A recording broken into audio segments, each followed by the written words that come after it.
大家好，我係 Q 爺，歡迎收睇玩物喪爆啊！今日我哋開箱就係呢個呢，我之前就去咗深圳嘅一方天地，就去咗呢個寶可夢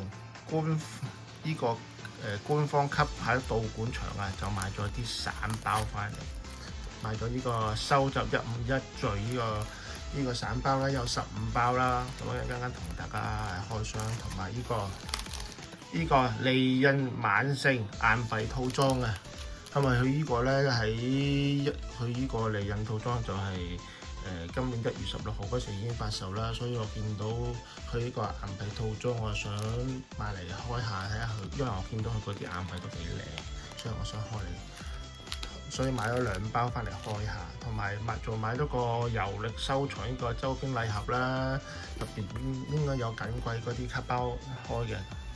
咁啊，同大家開呢個收集151聚先，因為呢個咧，好同佢因為大陸佢嗰啲係限買5個嘅，一個人限買5包，所以我要分咗幾次先可以買到。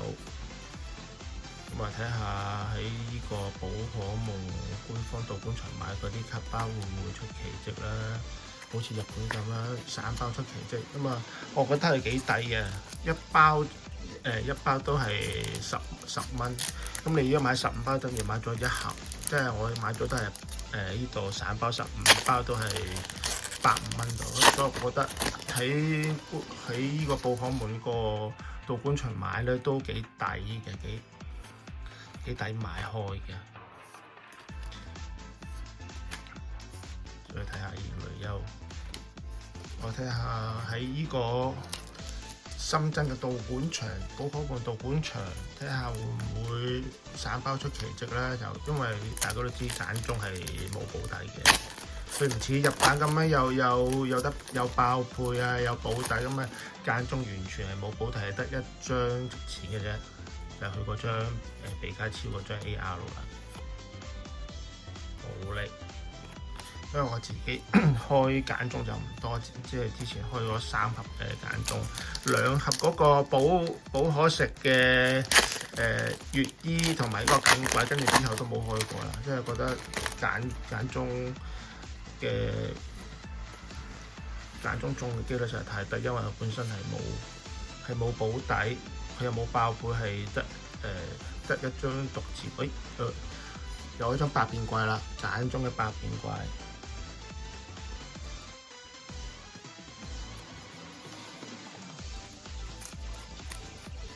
我而家開到第4包啦，都仲未有一張啊！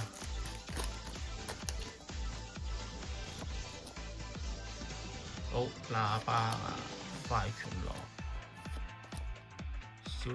小拉達，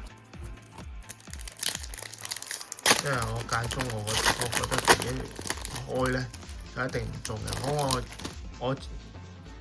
我自己就開日版多嘅，簡中都係間唔時覺得有啲興趣先開嘅啫。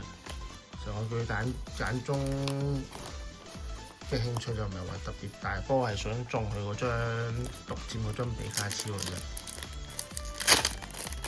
我自己都係儲開比卡超嘅卡啦，所以佢獨佔通常都係嗰張大獎都係嗰張比卡超 AR。6蚊咁，15包就好快拆完嘅啫。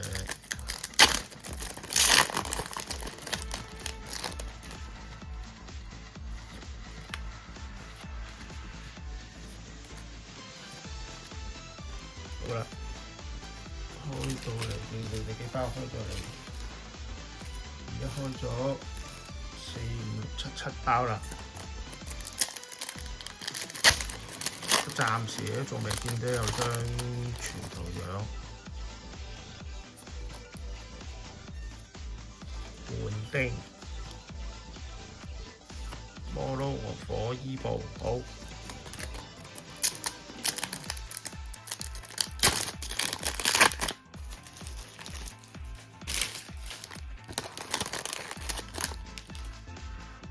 會唔會真係咁易中咧？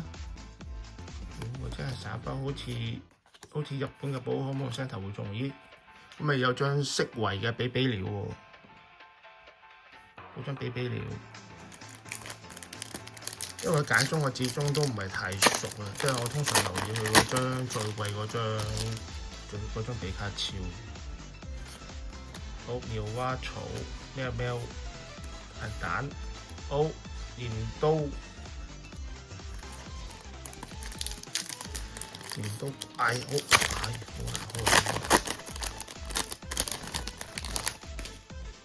好，大嘴福，妙蛙種子。急凍了，真係話咁快，散包真係唔係咁易出嘅。貓奴大，咦，比卡獸，好啦，最後2包，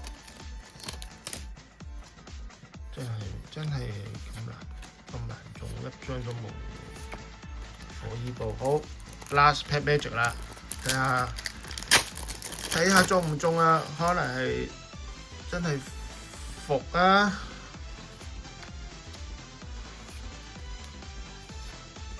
好似有啲嘢，最尾嗰張，咦？哎呀，最尾嗰張係張 SR 嘅狗尾啊！都好有張狗尾，雖然唔係中咗我張比卡超，但係叫做有張 SR 咯，15包，即係你當咗開咗一盒咯，狗尾都有張 SR 咯。好，咁啊，仲有時間同大家開埋呢個硬幣套裝，呢個係隱蛙，因為日版嗰隻隱蛙就好似早2日已經前日已經開咗啦。咁佢本身有張咧 promo 卡嘅，佢有張大力鱷喺度。咁啊，裏邊有3包啦，咁佢有個硬幣啦，不過佢每一個裏邊咧，佢應該有好多個，我見佢相嗰度咧有好多嗰啲硬幣嘅，唔止得一個嘅。好，咁我哋就開咗一盒先。哎呀，好難開啊！點解要咁難開？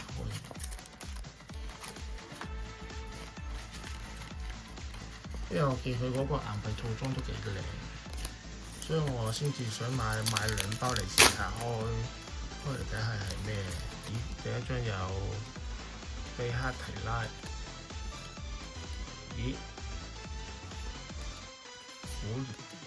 ，5重，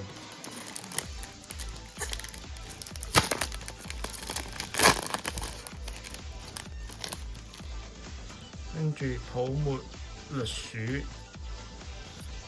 咦，有個震翼法，哇！呢張幾靚喎呢張。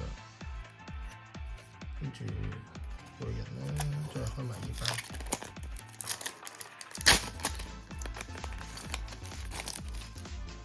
雪童子，好，真係冇嘅。好，咁我再開埋第2包啦，同大家開埋第2包睇下。入邊嗰張嗰個硬幣係有啲咩啦？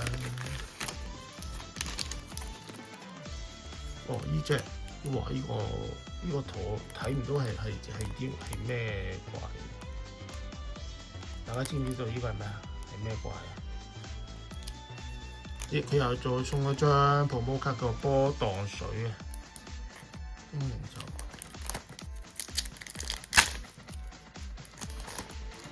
好，呢度開埋佢大蟹、南惡、蘑菇，再開，又係比克提尼啊！